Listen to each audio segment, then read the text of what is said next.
Assalamualaikum warahmatullahi wabarakatuh. Perkenalkan, nama saya Intania Juliet Angel dari kelas 10-2 akan presentasikan materi mengenai penyakit AIDS. Sebelumnya, terdapat beberapa poin yang akan saya sampaikan dalam presentasi kali ini. Yang pertama, pengertian AIDS. Yang kedua, ciri atau karakteristik HIV.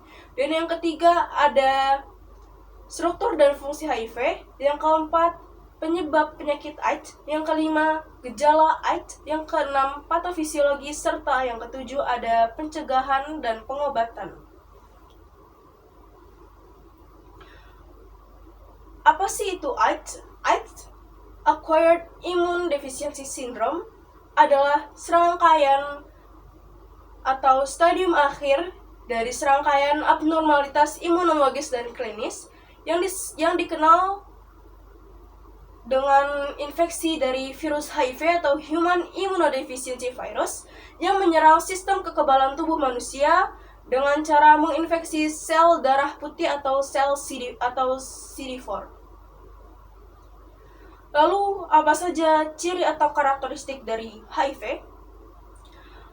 HIV memiliki ciri atau karakteristik. Yang pertama, memiliki virion spheris atau bulat dengan diameter 80-100 nanometer dengan struktur yang terdiri atas kapsid yang diselubungi oleh envelope berupa komponen membran dari sel inangnya. Kemudian memiliki inti berbentuk kerucut atau menyerupai kerucut yang dikelilingi oleh selubung lipid yang berasal dari membran sel Hoppus. Kemudian, HIV termasuk ke dalam kelompok virus RNA, yakni memiliki rantai untai tunggal dengan subfamili Lentiviridae, serta memiliki dua salinan RNA yang diselubungi oleh nukleokapsid.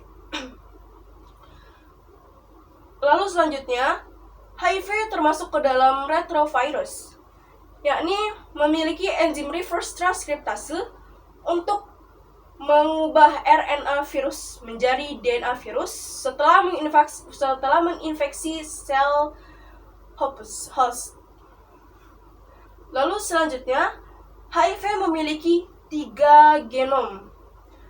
Yang pertama ada gen GAP, gen POL, dan gen ENV yang akan mengkodekan protein. Selanjutnya, HIV memiliki target penyerangan berupa sel CD4, di mana sel CD4 ini akan melindungi sistem kekebalan tubuh. Lalu selanjutnya, HIV bereplikasi secara lisogenik, yakni memiliki masa aktivasi dan masa dormansi atau masa tidak aktif.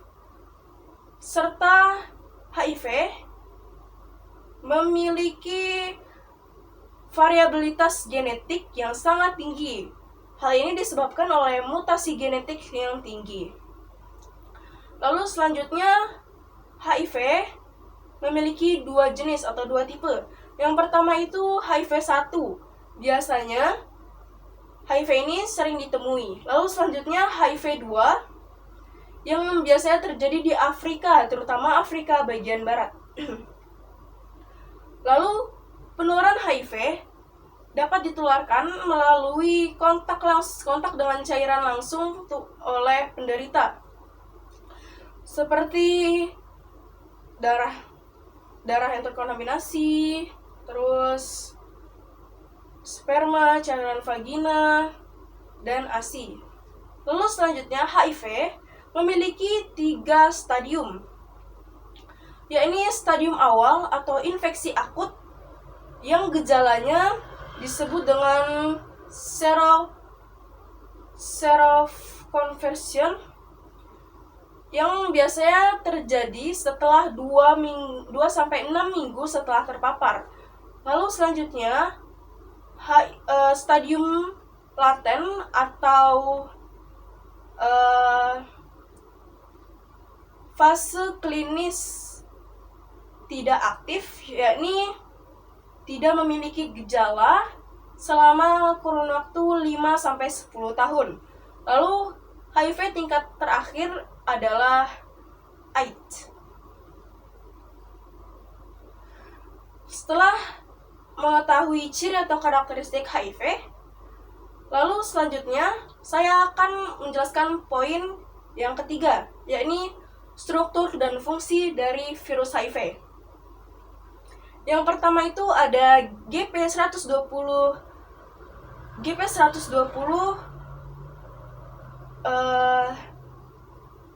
deoksyglycoprotein, yakni glikoprotein luar yang berfungsi untuk penempelan dengan reseptor sel inang saat proses infeksi. Dan yang kedua ada GP41 atau transmembran glycoprotein yang sangat berfungsi atau berperan penting dalam proses fusi atau penggabungan. Lalu selanjutnya ada RNA genom, yakni rantai untaian tunggal yang berfungsi sebagai pembawa informasi genetik. Lalu selanjutnya ada P17 matriks protein, yakni lapisan protein yang berfungsi sebagai fasilitas DNA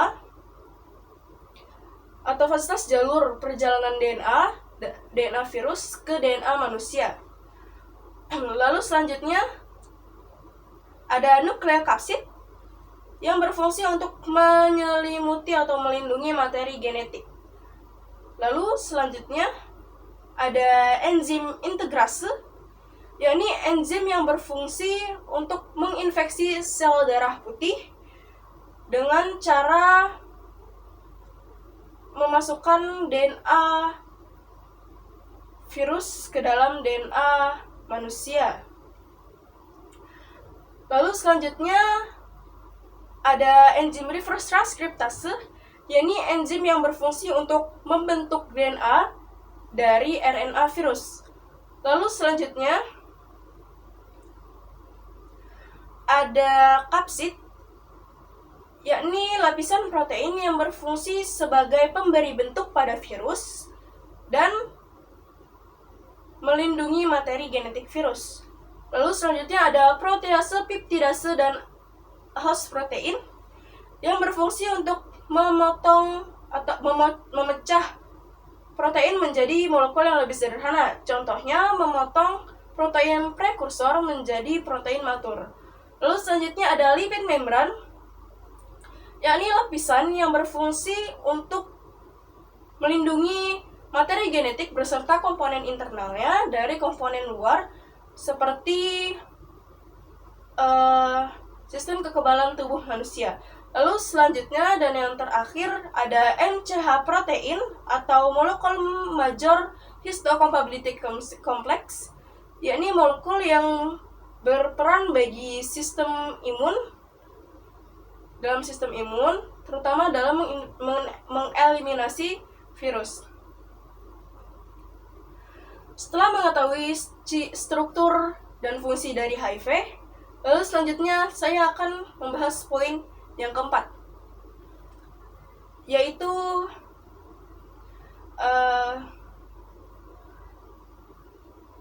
penyebab penyakit AIDS. Penyakit AIDS disebabkan oleh HIV atau Human Immunodeficiency Virus yang menyerang sistem kekebalan tubuh manusia, terutama sel CD4 atau limfosit T helper, sehingga tubuh menjadi rentan akan penyakit dan infeksi serta kondisi serius lainnya. Penularan HIV biasanya terjadi melalui kontak langsung dengan cairan tubuh penderita seperti darah, cairan vagina, sperma, dan ASI. Biasanya HIV ini tertular melalui hubungan seksual tanpa pengaman dengan orang yang terinfeksi, lalu berbagi jarum suntik atau alat penyuntik narkoba. Lalu selanjutnya transfusi darah yang terkontaminasi, serta dari ibu ke anak selama kehamilan, persalinan, maupun menyusui. Lalu apa saja sih gejala dari AIDS? Gejala AIDS muncul setelah sistem imun sudah sangat lemah terhadap infeksi dan penyakit sehingga tidak bisa melawan dengan baik.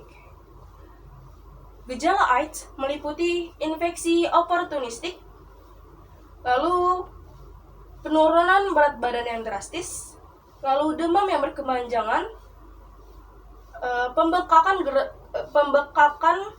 kelenjar getah bening, lalu yang selanjutnya ada muncul lesi atau luka di bagian mulut, kulit, dan alat kelamin, serta lesu mental.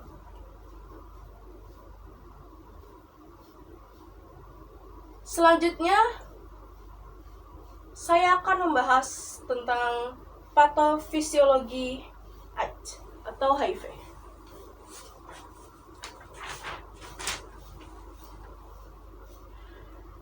Yang pertama, hubungan AIDS atau HIV dapat ditularkan melalui hubungan seksual dengan pasangan yang berganti-ganti dengan yang terinfeksi HIV, sehingga sperma masuk ke dalam tubuh pasangan lewat membran mukosa vagina, anus yang lecet atau luka. Selain itu, transfusi darah yang terinfeksi HIV juga termasuk, serta tertusuk jarum bekas penderita HIV akan menyebabkan virus masuk ke dalam tubuh lewat luka berdarah, dan ibu hamil yang menderita HIV juga termasuk. Lalu selanjutnya, virus akan masuk dalam peredaran darah dan invasi sel target host, yang dimana dapat menyerang T helper atau CD4, makrofag, dan sel B, sehingga terjadi perubahan pada struktural sel di atas akibat transkripsi RNA virus dan DNA sel sehingga terbentuknya provirus. Lalu sel pejamu atau T helper, limfosit B, makrofag akan mengalami kelumpuhan sehingga menurunnya sistem kekebalan tubuh dan menyebabkan infeksi oportunistik. Infeksi oportunistik terbagi menjadi 5. Yang pertama ada sistem GIT yang akan menyebabkan virus HIV dan kuman Salmonella, Clostridium, dan Candida menginvasi mukosa saluran cerna sehingga terjadi peningkatan peristaltik sehingga menyebabkan diare, yang dimana terjadi masalah keperawatan atau masalah MK, yakni perubahan eliminasi atau BAB, terus bak nutrisi lebih kecil daripada ke tubuh, lalu resiko kekurangan volume cairan. Selain itu yang kedua ada integumen, yakni herpes zoster dan herpes simplex akan menyebabkan dermatis serebroica, lalu akan menyebabkan ruam, diffus, bersisik folikulitas, kulit kering, mengelupas eskema sehingga menyebabkan psoriasis. Dengan MK atau masalah keperawatan, resiko kerusakan integritas kulit. Selain itu, ruam, diffus, bersisik folikulitas, kulit kering, mengelupas eskema, dapat terapi trimethoprim sulfane, yakni ruam kritus, papula, mukula merah muda, yang menyebabkan masalah keperawatan berupa nyeri. Lalu selanjutnya ada sistem reproduksi berupa kandidiasis yang akan menyebabkan usus genital dengan masalah keperawatan berupa resiko kerusakan integritas kulit. Lalu selanjutnya yang keempat ada sistem respirasi, yakni mikrobakterium, PCP atau pneumonia pneumistis. Lalu ada demam batuk non produktif yang dengan MK atau masalah keperawatan hipertermi, usia nafas, pola nafas tidak efektif. Lalu selanjutnya yang kelima ada sistem neurologi, Cryptococcus.